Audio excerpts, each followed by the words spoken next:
Hello chums! The Gran Turismo series has long been applauded for giving us the opportunity to drive cars that we couldn't ever hope to experience in the real world. From the most desirable classics to the rarest hypercars.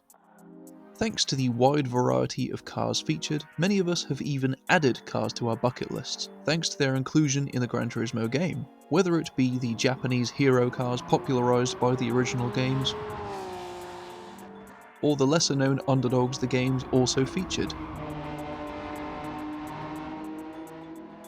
Recently, I had the chance to purchase one of my dream cars from a Gran Turismo game, and I couldn't pass it up. So, what did I buy? Maybe it's a Mitsubishi GTO with its Coke bottle styling. Or a Honda Civic Type R with its screaming 4-cylinder VTEC engines. Maybe a 1990s Subaru.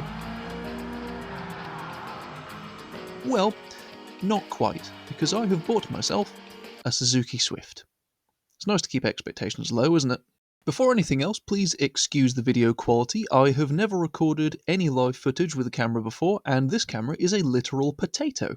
So, this is a 2007 Suzuki Swift Sport. While the variant featured in Gran Turismo is a Japanese spec 5-door, the version we got in the United Kingdom of Great Bullshit was the sexier 3-door model. The Sport came with a 1.6-litre M16 engine pushing out somewhere in the region of 125 horsepower, which when you're used to a Volvo 240 is very sprightly indeed. While Japan got the excellent Champion Yellow colour as an option, the UK has to make do with 4 colours: silver, white, a very flat shade of red, or black. The Japanese spec also had smaller wheels in a different design, along with some more attractive projector headlights, where we made do with simple reflector headlights. This particular example has 165,000 miles, which brings me onto the reason why I couldn't say no.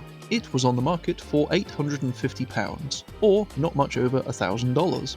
Naturally, it's not exactly in showroom condition, which is to say, it's a bit shit.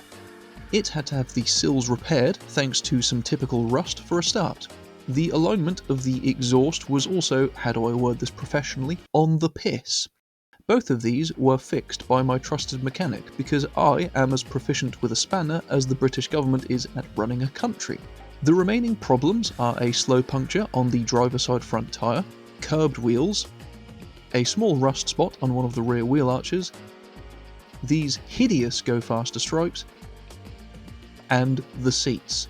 Christ knows what the previous owners did on these.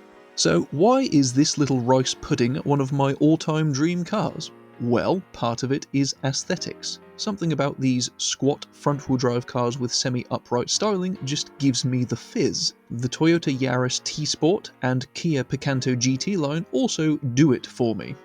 It first came to my attention as a teenager playing Gran Turismo 5 back in 2010.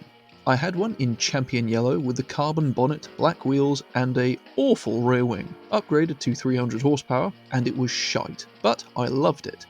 That weird little obsession has continued for 15 years, and I've been jealous of every single one of these I've seen on the road since. I did attempt to get footage of this car being driven, but like I said, my camera is about as useful as a house made from cheese. I can, however, give you a general idea. It handles like it's on rails, if your point of comparison is a 33-year-old Volvo wagon with worn-out dampers. If you're used to cars with less than 100 horsepower, it will feel very fast indeed. If you're used to cars with more than 100 horsepower, it won't feel very fast.